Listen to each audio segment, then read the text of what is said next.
नवदुर्गा आणि नवरंग या आपल्या नवरात्री सिरीजचा आज 8वा भाग।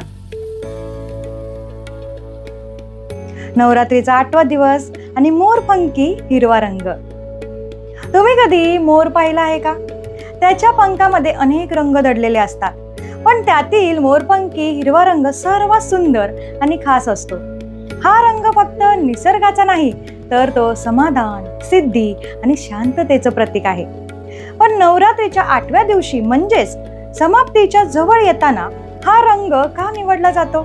आज आपण याच प्रश्नांची उत्तरं शोधणार आहोत। चला तर मग सुरू करूया, पण त्याआधी व्हिडिओला एक लाईक नक्की करा। मैत्रिणींनो, नवरात्रीच्या या 9 दिवसांमध्ये तुम्ही अनेक पूजा, उपवास आणि जप केले आहेत।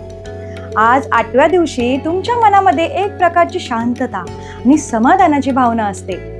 मोरपंखी हिरवा रंग याच भावनेचं प्रतीक आहे। हा रंग आपल्याला आठवण करून देतो की 7 दिवसांच्या मेहनतीनंतर आपण एका मोठ्या समाप्तीच्या जवळ आलो आहोत। मोरपंखी हिरवा रंग आपल्याला सांगतो की खरं समाधान बाह्य गोष्टींमध्ये नाही, तर आपल्या आंतरिक शांततेत आणि सिद्धीत आहे।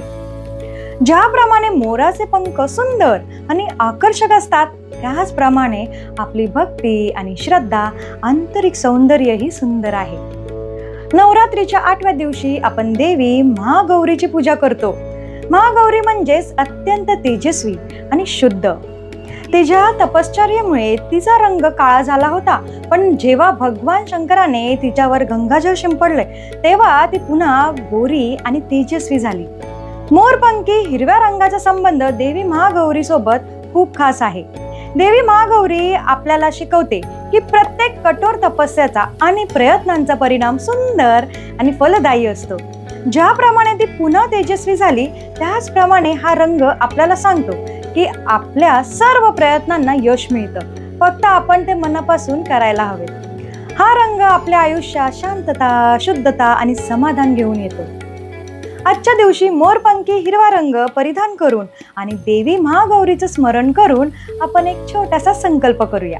तो म्हणजे आपल्या सर्व प्रयत्नांना योग्य दिशा देण्याचा, मनापासून प्रयत्न किंवा कष्ट करण्याचा आणि आपल्या आत दडलेल्या शांततेला ओळखण्याचा।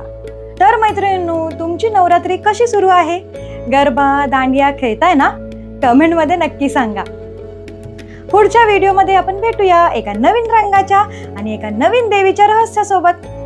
तोपर्यंत शांत राहा, सकारात्मक राहा आणि नवरात्रीचा आनंद घेत राहा। जय माता दी।